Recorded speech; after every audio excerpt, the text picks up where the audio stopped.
patuloy na nagbibigay serbisyo. Pag-asa at saya. GMA Regional TV. Kapuso ng bawat Pilipino.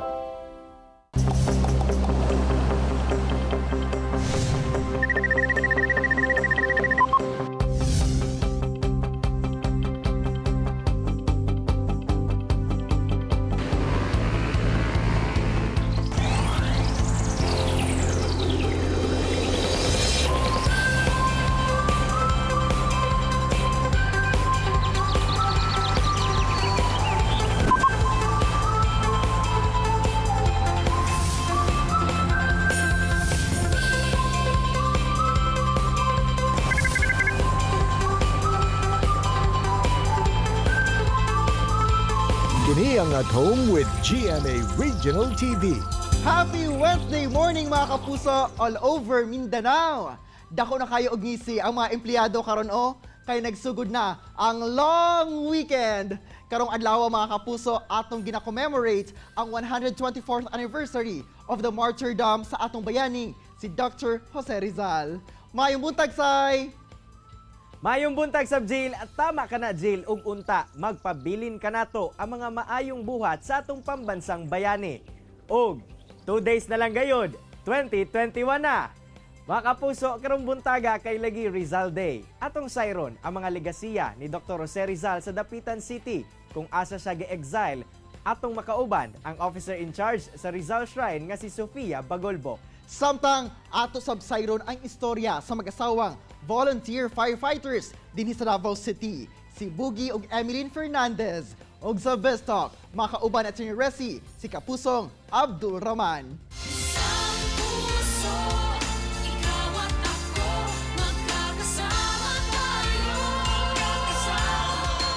Og atong ipadayon ang kasadya sa pagsaulog sa Christmas season og ang atong pagsugat sa tuig 2021.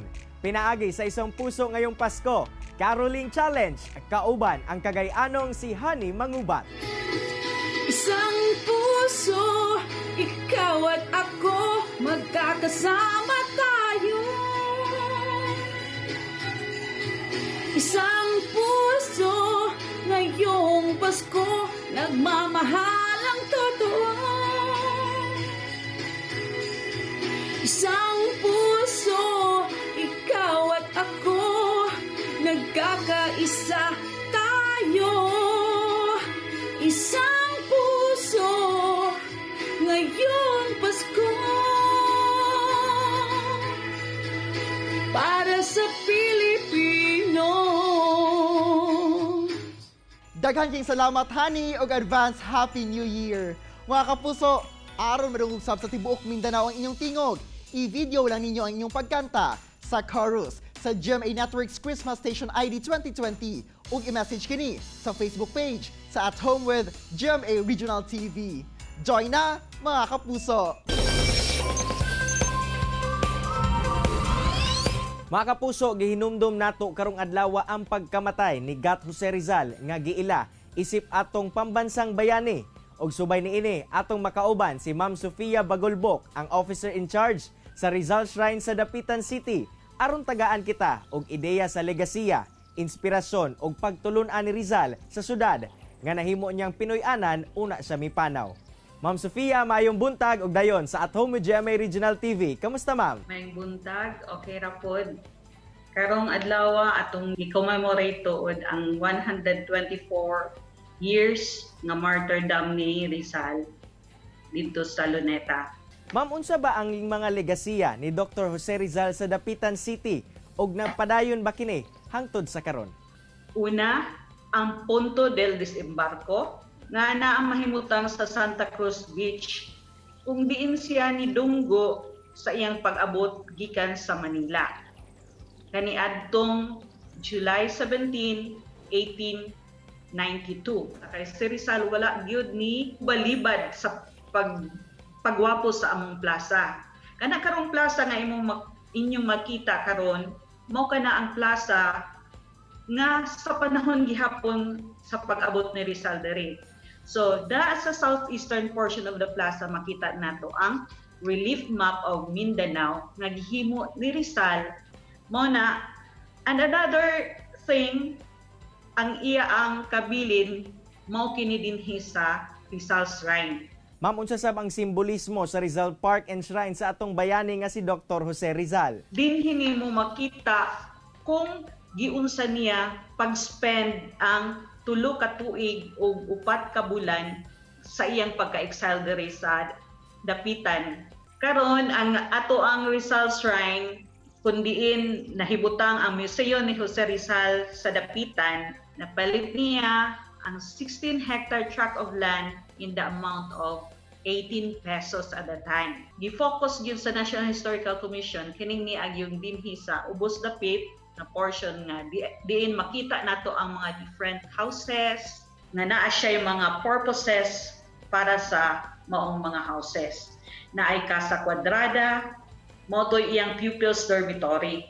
Dayon naapay Casa Redonda, octagonal house na siya. Diha siya mag-entertain sa iyang mga pasyente.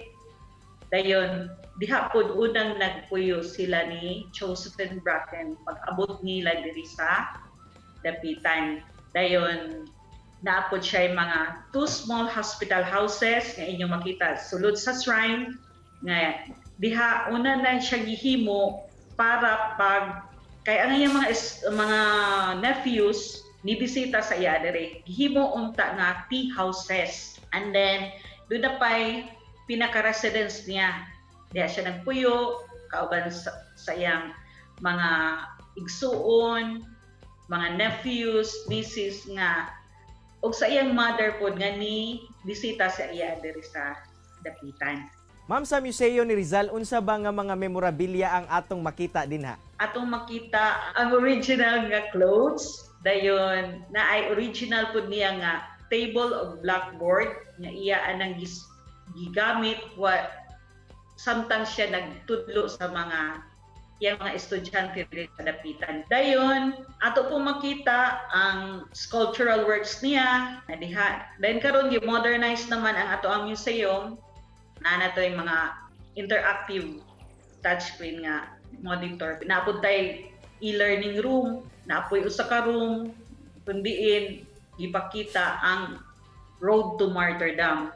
Ma'am, unsa ba mga programang gilusad sa LGU sa dapitan uban ang National Historical Commission aron hantod sa karon mapatigbabaw gihapon ug padayong maila ang kasaysayan sa kabayanihan ni Jose Rizal? Aduna gyud akong gikatabang diri sa ilabi na sa maintenance, sa cleanliness sa surroundings. And mo suporta po din sila once nga naay like karong Rizal Day. Ana po na sila yung mga dako pong gitabang pagsuporta para mahimong successful ang pag-commemorate sa martyrdom ni Rizal. Especially po ang birthday ug unsa pang mga important dates labi na sa iyang pag-abot diri sa dapitan sa July 17, 1892. Among fiesta diri sa dapitan is July 25. So a week-long celebration or a month-long celebration for that, including na ang Bahin kang Rizal. Dagan kayong salamat, Ma'am Sofia, sa imong oras nga gihatag sa At Home with GMA Regional TV ug amping pirmi, Ma'am. Stay safe pud kamo kay naapagid gihapon ta sa pandemya. Mayong adlaw o mabungahong pagsaulog, pag-commemorate sa atong nasud ng bayani. Chillax lang mga kapuso, mubalik pa ang At Home with GMA Regional TV. Kini ang At Home with GMA Regional TV. Welcome back sa At Home with GMA Regional TV. Ug best talk tayo na kauban si Attorney Resi Rizada.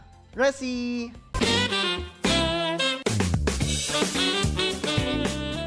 Daghang salamat, Argel! Pangbutag mga kapuso ug welcome to Bistalk. Karong buntaga atong makauban si kapuso artist ug usa sa mga host sa pinakabagong comedy show sa Jolo nga Cray Crew. Walay lain kundi si kapusong Abdul Rahman. Maayong buntag, Abdul, and welcome back sa At Home with GMA Regional TV. How are you? Okay po ako and Assalamualaikum and maayong buntag sa mga nanonood ngayon sa Mindanao. It's nice to see you guys again. Nice to have you back. Is everyone at home doing well? Opo, actually my mom is with me right now. Hello, Mom! Welcome to At Home with GMA Regional TV as well. And it's good to know that everybody at home is doing good. Eto naman, what have you been doing this quarantine, Abdul?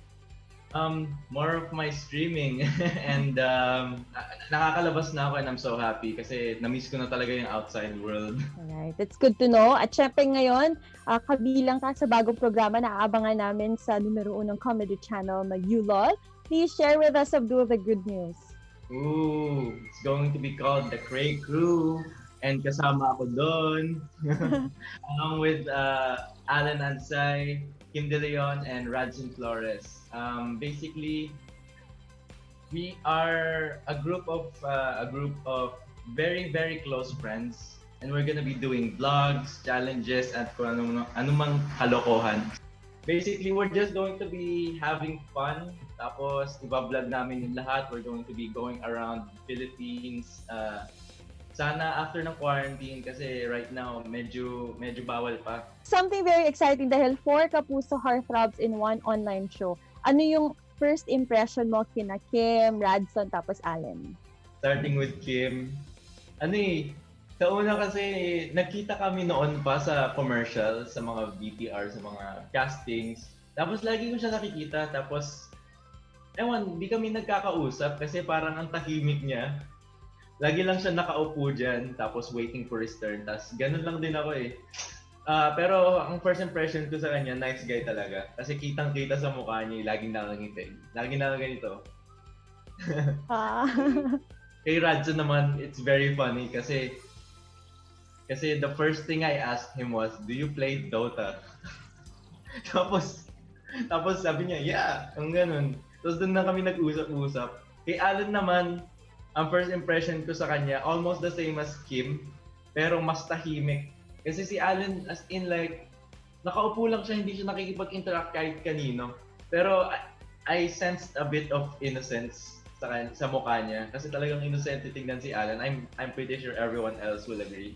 Sa inyong apat naman, Abdul, sino yung pinaka-adventure sa tingin mo? Yung pinaka-adventurous? Probably, that's an easy answer. That's Radson. Ang malakas kumain? Radson. Ang lapitin sa chick, sino kaya? Lapitin sa chicks? Si Kim. Ang daming chicks niyan. Eto, Abdul, syempre please invite everyone, lahat na nandito sa Mindanao, of course, na abangan at panoorin lagi ang The Cray Crew. First of all, I love you all, mga kalahi ko, mga Muslim. And pita ko lang kayo manood ng The Cray Crew on Yulol sa YouTube. Thank you very much, Abdul, and we're so excited to see more of you in the fresh episodes ng Cray Crew. Thank you very much, and congratulations for your new online show. Thank you. Nice seeing you again. And that was Kapusong Abdul Rahman. Tutok lang mga kapuso, kay mabalik pa ang At Home with GMA Regional TV. Kini ang At Home with GMA Regional TV.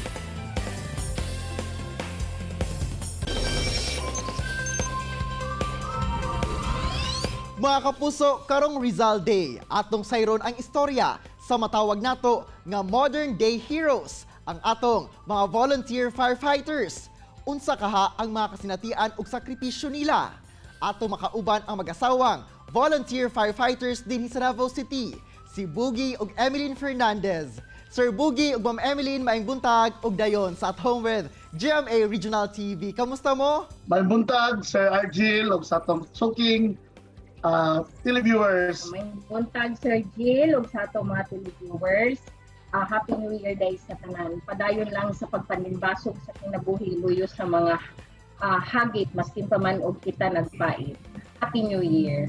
Sir Boogie ug Ma'am Emeline, unang-una, pila na ba mo katuig isip volunteer firefighters ug what made you decide nga mosulod ani nga trabaho? Ako dyan ipaabot sa tanan ang volunteer firefighter. Usa ka volunteer, wala dyan bayad no isip volunteer. Purely lang yung spirit of voluntarism. 18 years na ang Davao Firefighters and Rescue Services nagserbisyo diri sa Davao, not only Davao but the whole country. Nagsugod lami sa gamay lang, pipila lang, kaloy sa Ginoo sa hinahinay nga pamagi padayon lang yapon amo ang 24/7 nga serbisyo og antod ana pa mi diri sa kalibutan padayon amo ang serbisyo ilabi ni karon nga adunay pandemic. Kay Ma'am Emeline, Ma'am, is it volunteer firefighter ang imuhang bana? Si Sir Boogie ba ang nag-influence sa imuha? Yes, sir. Permente ko nagapaluyo sa iya, sir, especially sa mga decision making, planning. Sa during responde, na ako nagapaluyo permente. Og unsa ba ang mga trainings nga agian una mahimong usa ka volunteer firefighter? Tanan iagi tanan og basic no. First the orientation, then after the orientation diyan ang basic firefighting, basic life support, basic search and rescue, basic surf water, because ang DFRS wala lang mi nag-answer. We're not only firefighters, volunteer. We nag-focus mi sa 4 thematical areas no sa disaster no management. So not only fire including baha o mga bagyo, linog. So tanan wag tawag dalatanan. Tama gid no kay sa tanang kalamidad present gid mo sa pagresponde. Ug kay dili lalim ang inyong trabaho, giunsa sab ninyo pag-handle sa risgo ug kadelikado sa inyong pagiging volunteer firefighter. Since nga nagdesisyon mi nga gihatag ning blessing sa mo sa Ginoo, i-consider namo ning blessing. Pagawas pa lang sa among fire truck ang among isa ka tiil na nagina sa lubnganan.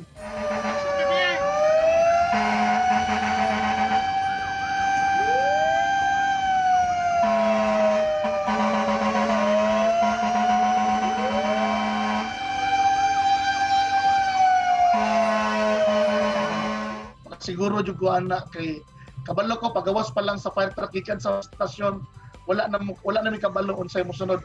Ang naa lang sa mga hunahuna na makaabot mi sa sunog sa fire scene o asa man tong mga emergency nga need ang amo ang tabang o lang gina ang nasulod sa mga hunahuna. But of course naa diha ang safety measures, naa dira ang mga precautionary measures nga ma-avoid ang disgrasya unsa man, pero og pinaka-importante sa tanan ang giya sa Ginoo nga 24/7 po siya. Nakabalo ko nag-guide sa mga panahon nga kami mo responde, panahon nga maka-encounter mi og lisod or mas pait nga sitwasyon. Labi na gyud sir, dapat importante nga passion o ang commitment isip o sa ka-volunteer firefighter. Unsa ba ang mga challenges isip volunteer firefighter labi na sa imuha Ma'am Emeline nga usa ka babae? Siyempre sir, dili din ha maiwasan nga, uy, babae day ni siya o.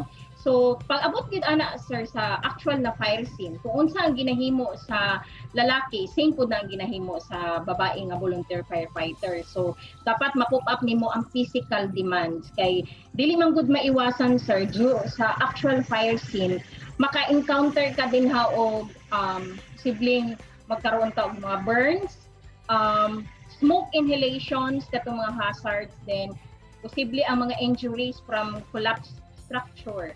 So dapat yung physical demand. So what I did sir, I do running 10 to 15 kilometers a day.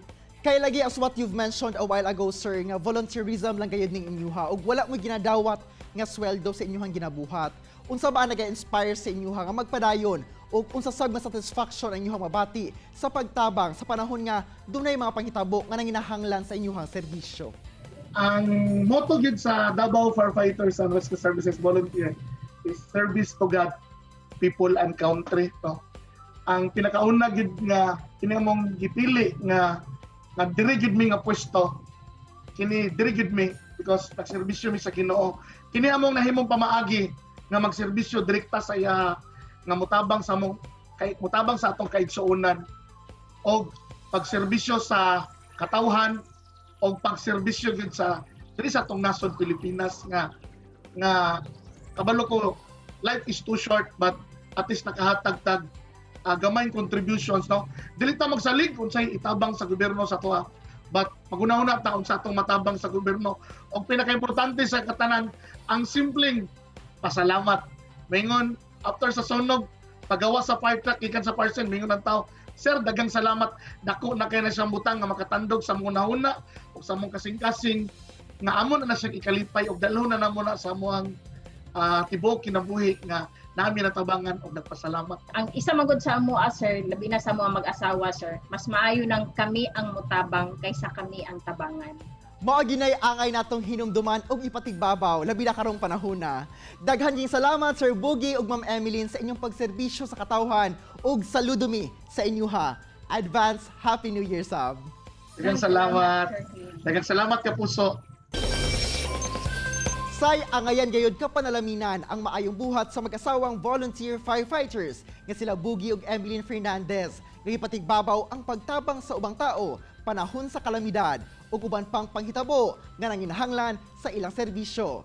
Sa tanang volunteer firefighters, daghan kayong salamat kaninyo. Samtang Jill, nagpabilin gihapon hangtod sa karon ang mga legasiya ni Dr. Jose Rizal sa Dapitan City kung asa siya gi-exile.